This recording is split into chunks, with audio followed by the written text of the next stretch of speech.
Picture this. You're sitting in a job interview, you've done your prep, you're feeling confident. And then the hiring manager leans in, smiles, and says, So, are you planning to have kids anytime soon? your brain freezes. You let out a weird half smile to conceal the shock. And all the while you're wondering, is that legal or even necessary? Now you're not sure if this is an interview or a first date gone wrong. Welcome back to Logged In, where we delve into the evolving dynamics of the modern workplace. I'm Jennifer George, correspondent at Fast Company Middle East. And I'm Rachel Dawson, Senior Correspondent at Fast Company Middle East.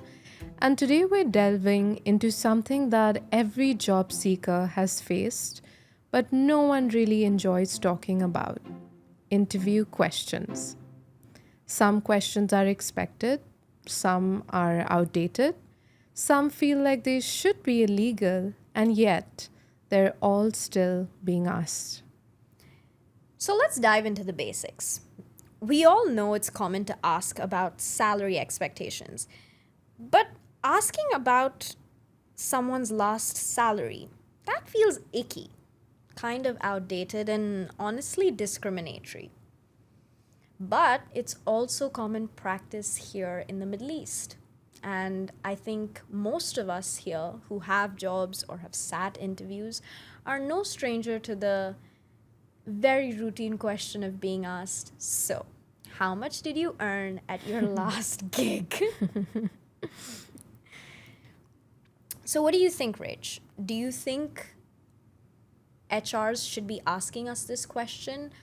Or is it something that needs to be a little bit more nuanced than just having a figure to work off of? Honestly, the moment we're asked this question, and it depends where you are in your career, you might just pass it off as this is normal. I mean, I will tell you how much I was earning. I'll probably lie about it because research does say that the only way to earn more is to ramp up numbers. But if you're new to the industry and it's probably your second job, it sometimes infringes on a little bit of like, did you really have to ask me that? Because I'm not comfortable saying it. It feels like private information. But because we know that this is routine, we've kind of gotten used to it and don't think too much about this routine question. But I think there is some art in how a question is asked, and how directly or indirectly it's asked. And if we know the purpose of it, it helps. So maybe it's not so much the question, maybe it's the wording. Maybe it's the perspective with which the HR is asking us this, because there's so many factors that a salary should cover. If you're not getting benefits, you should be earning X amount. If you have a family, obviously your expectations are way higher. So, yeah, it's one of those questions that has become really mainstream. And unfortunately, not everyone can really give their true thoughts on, I'm not comfortable being asked this Yeah, and in I order to think proceed. Yeah. Yeah, I think it's also like a difficult question to dodge because how do you dodge a question that comes down to the like actual reason of two people engaging in this kind of an interaction to begin with? Because at the end of the day, you have a certain skill set Yeah. and they're looking for that certain skill set and it's a transaction.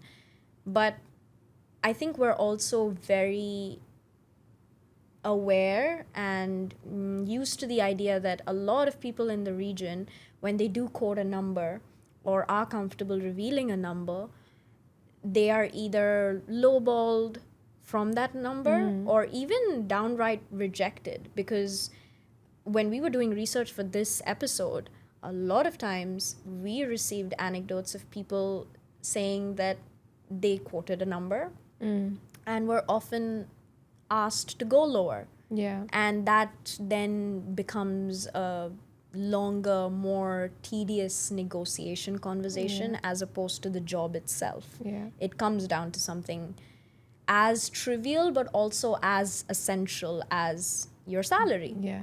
No, but I also think, I mean, I've done this, I don't know how many places, but I've been asked to give proof or give like a salary slip. So it's not just the question. I mean, it feels extremely unnecessary because you're kind of like, say, if I'm interviewing for a higher position, how does my previous salary really matter?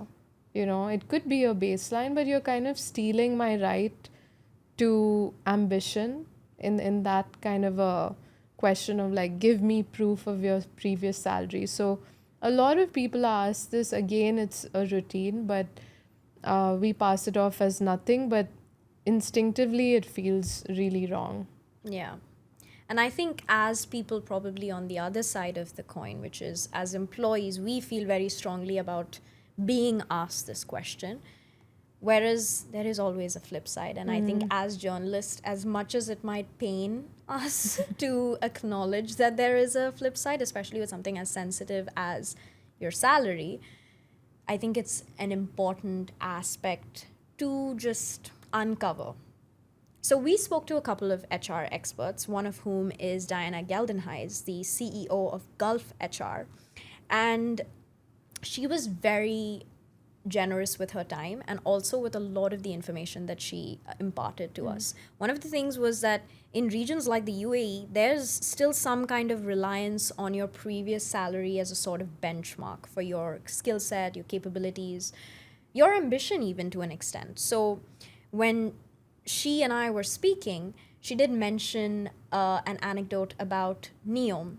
Now, NEOM is an infamous project that we're all well aware of. And years ago, when they had opened up to hiring across departments and different verticals, they had promised to offer each candidate, no matter what level you were from, Right. 15% more than what you were currently earning. Now, that might on face value seem like an amazing deal because 15% more than you're earning, no matter where you are in the world, no matter what your skill set, is a good deal. But she also offered the flip side, saying that it is disadvantageous to people who come from backgrounds that don't offer that leverage to begin with. So, from countries like South Africa or Bangladesh, where their pay scale is already significantly lower, it's problematic because the logic itself is flawed. Yeah. Why should your past salary dictate your worth today? And especially if you're changing countries, roles, and even skill sets. I agree. I see the flaw in it. But yet, people ask these questions and ask for proof to back it up. You can't just quote a number off the bat, and by that logic, we'd all be earning well Yeah. or handsomely, as they say.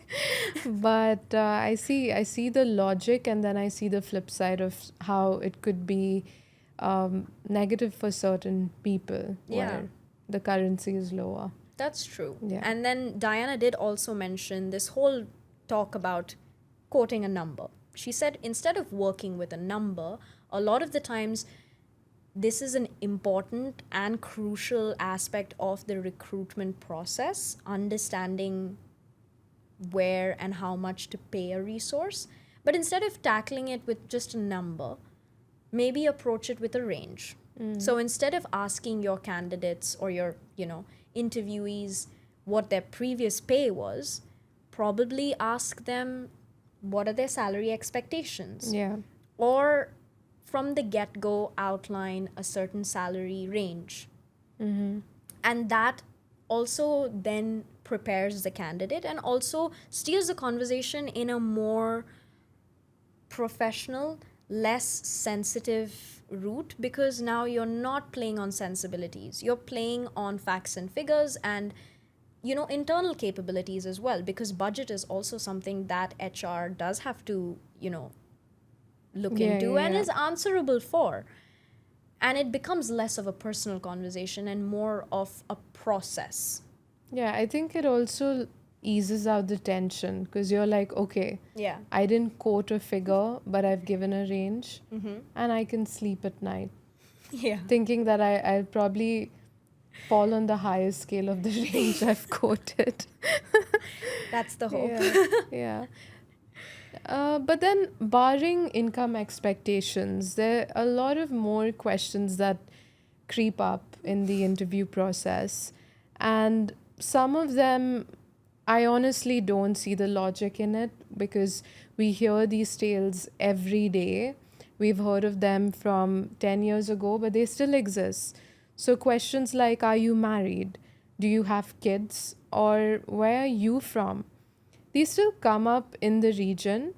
And sometimes, like, I see the logic, I see why an HR, I mean, I'm assuming all of them are Cinderella's fairy godmother and they want to know, if I have 5 or 10 kids, and they mean well for those kids of mine, right? I mean, if you don't mean well, then don't ask me these questions. I have no problem sharing with people sharing such questions and everyone living a very happy life. But sometimes it does make way for bias, right? Yeah. So I don't know. Have you ever heard of any bizarre questions that fumbled you or left you speechless? Have you been asked any questions, Jen? I have not personally been asked any bizarre questions. Have I been asked if I was married or single? Yes. And I think that was definitely something that, again, resonated with a lot of the people that wrote to us. Because I think there was in every 2 out of 3 stories that we would receive, it would be from a woman who had been asked this question by employers across the board. So it didn't matter whether the employer or the recruiter, the HR, or even their soon to be reporting manager was a man or a woman, or was closer to their age than older than them. They were always asked this question. And I would like to believe that it came from a more strategic point of view, but Yeah. oftentimes the way that these conversations play out after this question Yeah. does not lead me to believe that, because it starts with, are you planning to have children? And then it evolves to, if your answer is yes, and if you choose to be that I think this one takes the cake. Are you planning to? yeah. Not if I have, but why do you need to know my plans? Yeah. And how does that change things here? You know? Exactly. I think it's the tense of the word, which also kind of, I don't know, it makes you nervous, especially as a woman in the workplace. Yeah. Like it is a very, We should actually do a poll. Do men get asked these questions as well? yeah, do men get asked Yeah. if they plan on starting a family, and if they have a family, how big or small their family is. Yeah. Yeah, that's true. But I think, again, it's, even if it is procedural in nature, I There's think a way. there's a bias. Yeah, There is yeah. a bias, and we can't ignore that fact. I also feel like it breeds a lot of room for curiosity, because sometimes when you're sitting in a job interview, you will be in the presence of a overly sympathetic or overly enthusiastic or quote unquote woke recruiter on the other side, who would want to empathize, perhaps even probe. Yeah, yeah. I have been in situations, not so much with regards to the question on family planning, but where I have divulged personal information just because it became way of the conversation, and then it had nothing to do with the job. Mm-hmm. I think someone wrote a very interesting story to you with like a bullet point of certain questions. Yeah, like what's your astrology sign? That was something. Like, and then apparently she was Libra, and they said we don't hire Libras. So I don't know who's asking these, but those are personality questions that if they're not asked for color, then they shouldn't be asked. Yeah. Yeah.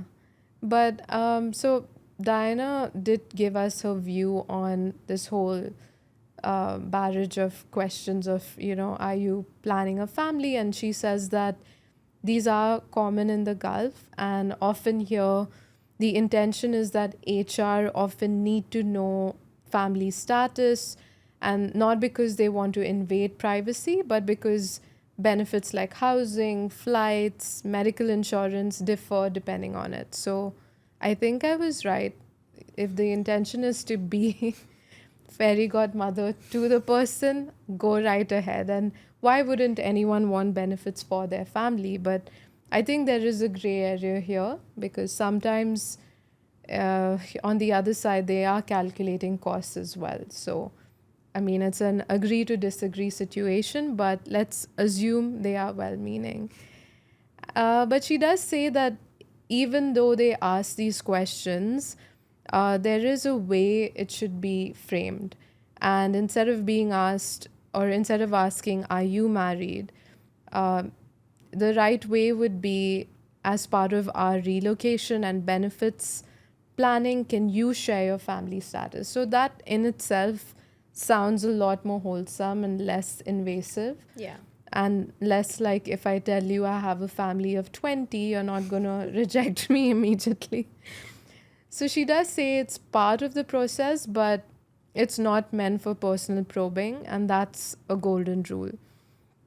At the same time, something like nationality, Diana says that HRs can't legally say where are you from, but they might ask for a copy of your passport just so that they can know the next steps, because they want to comply with visa quotas or government diversity targets. And that way, it's not a person asking, it's the process. So it does make sense. But yet, we are asked, where are you from? And sometimes it gets very, very random, because I was once asked who's my favorite Star Wars character. And when I said who I said, that person Who was did really. you say? Who is your favorite Star Wars character? At that time, mainly because of Adam Driver, it was my obsession with him. It was Kylo Ren. But the person on the other side, I don't know if he was millennial or not, but he was really disappointed, and like I felt like I had lost like 10 points in that interview process, and I never ended up getting the job. But that question still remains with me till today. And we have Kylo Ren to blame for that. And I think it's worth it. I would take one for the team. Yeah. But I think that is very interesting because, questions are asked across the board. So, and this goes beyond your just job interview questions. I think that's also the case for the second round of questioning, which generally happens when you're on your way out of an organization. And then those kinds of questions are landmines of their own, because there's always your classic question of, if you are leaving on your own accord, and if you put down your papers, almost instantly you are asked, are you joining a competitor? Yeah. And I think that's another thing which is quite sensitive, the idea of competition and how it is dealt with and treated for employees that have probably chosen to make that necessary step, whether it's a lateral Yeah. movement or whether it's vertical growth, whatever that might be. If you do plan to join a competitor, how do you, I guess, bear the bad news without, rubbing salt in a wound? I think this one, I mean, I've always loved to observe how people who I think are better at handling situations than I am handle it. So I've been in a newsroom where this journalist was leaving, and she tells us all that she's leaving the country. Okay, she's going, and there was a whole story behind it. And like, it wasn't like you're just leaving the organization, you are leaving the country. So it was like a double goodbye, and we're like, wow, like it comes to an end. And I didn't know her very closely, but I knew she's leaving the country. So I was like, wow, okay. So people couldn't ask her, where are you going to next, right? And it was so believable. And I mean, we all wished her good luck and we cut a huge cake, and that was the tradition there.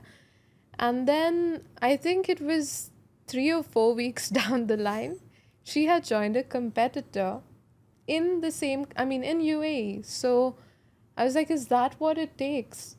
Like lying, outright lying? And to Or go to such drastic extents. yeah, and it wasn't like she had left the country. I mean, she was based here. Yeah. So not working remotely, but that was a very drastic attempt. And after that, I've always thought, like, do I need to become a liar?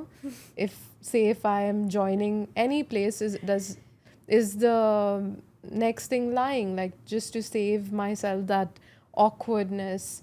And then I've seen people who they don't they don't say where they're going, but they give an indicator, which I kind of like. Yeah. Like I'm joining a research firm, or I'm joining because they're just not comfortable, and they very smartly say I'm not allowed to say, which again is very smart. So that's one Yeah. way of handling it. Maybe lying is not needed, but it depends on your situation. I wouldn't judge you if you do that. Would you go as far as to like be completely honest if asked that question? Honestly, no. I can speak very bravely on this podcast, but when I'm actually in that situation, or if I imagine it, it's awkward. But I have always thought that, I want to be that brave, and I want to be that transparent, because this is the world that I'm fighting for, a transparent world. But then I don't want it to be at the cost of making that person feel like I don't respect them. And it would obviously depend on, where the switch is. If you're joining a literal direct competition, you might want to rethink, what you want to say. But what's the worst that can happen? Like, we obviously overthink this, and there's a fear of like something, right? I don't know what it is, because no one can jail you. So That's true. what's the fear? Is it just, are we like escaping that momentary awkwardness? Or is it, we don't, you don't owe it to anyone. You don't owe it to your the employer you've resigned with. So I really don't have the answer to why it's so awkward, or are we just avoiding further probing? Yeah. I think that's interesting because reveal the truth and invite a whole new set of questions. Yeah. Choose to lie, and well, when your LinkedIn update comes up 45 days later, everybody is going to see that. And well, it's going to leave a lot of people just dumbfounded, I think, more than anything else. I think in these kinds of situations, it is based on personal discretion and also, I guess, the relationship that you have with your company. Because a lot of times people do leave on their own accord because of bad blood and because an organization hasn't turned out the way that they had anticipated or hoped for. A lot of times it is for growth, but I think being as blunt as to admit either of those situations is not as easy as we would like to advise yeah. people on this podcast. But also, like, I think you brought up a good point about the LinkedIn update, right? Anyway, they're going to find out if they care that much, or word gets around. But then that brings up the question of burning a bridge, which in our last podcast we advise people not to do. Yeah. Because you never know circumstances, and if there's a boomerang, you go back. And you don't want to burn that bridge. So I think more than like sticking to corporate culture, do I owe them an explanation of where I'm headed to? No. Corporate wise, I don't. But then I'm a human, and if I do have a human connect or decency, I would want to be very brave and brazen about where I'm headed next, so that it's not a shocker, And I think we also over focus on ourselves, because honestly, it's just a metric, and we're all disposable or replaceable, not disposable. You're not disposable. you're replaceable, and or your role is replaceable. So I think that's where the awkwardness comes in, because you're like, as a person, I would want to tell you where I'm headed, but as an employee, I'm going to think 10 times and probably not sleep at night and come up with a half decent answer. I But think that's interesting because yeah, when we had spoken to Diana, she had said that employers do ask this very often if they are being completely objective to yeah, assess some level of risk. So if someone's joining direct competition, HR might put them on something called a garden leave to protect sensitive information. And, there's always this thing where nobody is going to outrightly admit to the fact that, yes, I am taking your database or certain information that I have been privy to in this company with me when I move on. Of course, no one's going to openly admit to that. But I think, yes, of course, depending on your level in the company, I think that is something that has to be assessed and executed from a person to person basis. So, again, it is completely dependent on the situation. But of course, a good rule of thumb is that if the trust is high, then you let them work through their notice. But if the risk is high, then you, of course, tailor adjustments that are drafted to suit that particular candidate yeah. and then implement it accordingly. Yeah, and then there's also reasons other than growth why people leave. Sometimes it's very personal, personality based reasons. It could be a fallout with your boss. In those instances, the question arises: how deep can HR probe? Yeah. Do they want the entire tea? Do they want all the goss? Because it happens more often than we imagine. Yeah. But have you heard of any random or like very offbeat reasons why people have left their jobs, which seems personal to them?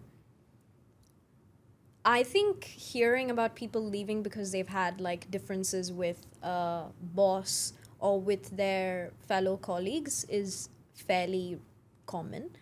I think something that I had received when we were doing our research for this episode was someone left the job because they were upset with the central air conditioning Oh, in the office. okay. And they were not happy about how cold or how hot they were getting throughout the day and how, you know, It was affecting their health, I'm assuming. I don't know whether it was affecting their health, but the way that it was written and put across to me was that it really did impact their productivity. And Okay. so when they were questioned during their exit interview, I suppose the HR was under the impression that, there was probably some kind of fallout. Yeah. But when the candidate very surprisingly mentioned that it's actually the AC that's led me to look elsewhere for a job, it was comical but also very insightful in a sense that, yes, we might think that people leave and probing is going to give you some kind of gossip about the organization, but very often it'll also give you very necessary feedback. Yeah. Though this may seem like something very hilarious at face value, when you look into it, it speaks about the work environment, which is Yes, yes. equally important. It's not just the people that you work with, but it's where you work, the conditions under which you work, how stress is delegated, dealt with, how stressful is your organization. And sometimes as simple as it's too cold for me to work or it's too hot for me to work. And if that's happening on a day-to-day basis, Yeah. not everybody is a Yeah. type A person, right? Yeah. No, I think we all working here have faced issues with air conditioning, because in summer it stops working, but there always needs to be a solution around it. It shouldn't hinder your productivity or health. So I see the logic. It's not light, or it's not comical as superficial as it sounds. And maybe this is also a time companies should think about the environment, not just the people. but the work environment, as you said, the design elements, and essentially more than just being a fancy place to work. Are you a comfortable place to work? Do people like coming into office if you've mandated work from office? Yeah. And more than like, they wouldn't mind if the place had all the basics in order, like your aircon, Yeah. or like there could be a million other things, but basics, coffee. I think coffee and tea, that's basic. But this is just a very rudimentary example. And interestingly, Diana did say that the exit interview helps us, or helps them rather, improve. And with feedback being anonymous, hopefully, people can go or are expected to go as deep or as shallow as they're comfortable in this process. And then she also says they ask questions like, is it the salary, is it the leadership or culture? And if someone says leadership, they follow up with, can you share a situation that made you feel unsupported? So, not names, it's more of situations, and that's key. HR should avoid blame and focus on learning and constructive feedback, which I think is the need of the hour Yeah. across the board. I completely agree. I think it's very important that people who act as mediators in these kinds of situations be reminded of their role in this situation. Yeah. It is not necessarily to gather a certain kind of information, but it is to gather information that can then be used as metrics of improvement, Yeah. not so much tales for, the pantry. Yeah. But there are also times when things get especially tricky when you're confronted with a scenario where you've been asked to extend your contract beyond your notice period, Ooh. especially when you announce that you're leaving.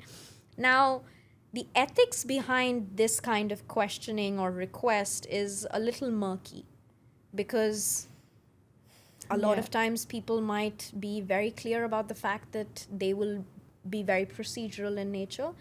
A lot of times it might just be time to move on and people might be a little bit more flexible.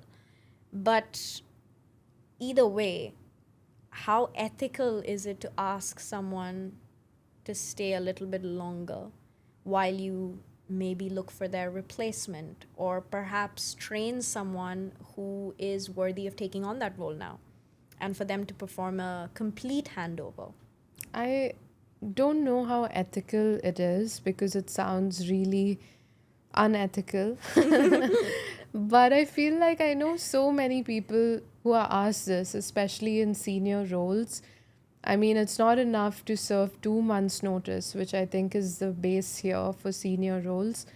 They're asked to go beyond that. So that kind of highlights a flaw in the company itself. Like, if 2 months isn't enough, then how much time do you need? And why do you think this person owes it to you? Yeah. You already know why they're leaving. Why keep them in this state, in a disgruntled, not the most productive manner on? And there's I think it's based more on, or it's placed more on human grounds. Like, okay, you find your replacement and then you can leave, or train your replacement, or do your full handover. But I don't see very many ethical grounds there, or legal grounds, because the person can still turn around and say, no, thank you, I have to leave. Because if they are joining another company, they've obviously agreed to a certain date, or they've Of agreed course. to take a break. So Yeah. I think it's a bit disrespectful. Um, that being said, it does happen a lot. People do agree because they want to leave on good terms. And forget notice period. I know someone who was asked to step in for a project for an ex employer while they were employed at another organization. And the grounds was like, we know you, so can you step in, and you know your job best. And the person even considered it, but it was just not legally binding, and they couldn't because their present employer said no. So these things happen. Yeah. And yeah, I don't think anyone's doing charity. So That's true. yeah, but I guess it depends on how much time you have as a leverage. If you have an extra free month, offer it up and say you can take time. I'm around. I can, you open the conversation and guide it if you are really that bothered. Well, then in that case, I think it's very important that, again, a request of this nature be structured in a certain kind of way. Yeah. And though, as working professionals, we might find it to be particularly appalling when confronted with this, there is an ethical way, so to speak, to go about this. So, HRs are often advised to say things like, "We really value your contribution, and would you consider staying another month until we find your replacement?" Now, that's okay Yeah. from a tonality perspective and from a expectations perspective. But to introduce an element of guilt and any kind of pressure, that's where often the line is crossed. Asking is fine, but implying any sort of obligation once Yes. someone has announced very forthrightly that they do not have any obligations to the organization anymore is not. That is a good nuance to highlight. We've moved from asking blunt, personal questions to contextualizing them through processes and legal needs. It's about treating candidates and employees with respect, even when the questions are hard. So, the next time someone asks you in an interview, "Where do you see yourself in 5 years?" maybe the real answer is in a workplace that knows which questions actually matter. Whether you're a candidate dodging awkward landmines or an employer just trying to do better, today's conversation was a reminder. Interviewing is a two-way street, and just because a question can be asked doesn't mean it should. A huge thank you to Diana Geldenhuys for her candid insights. If you've ever had a strange, surprising, or downright shady interview experience, we want to hear it. Drop us a message or tag us in your socials. Don't forget to subscribe for more insights on how work is evolving across the Middle East and beyond. Until next time, take care and keep growing.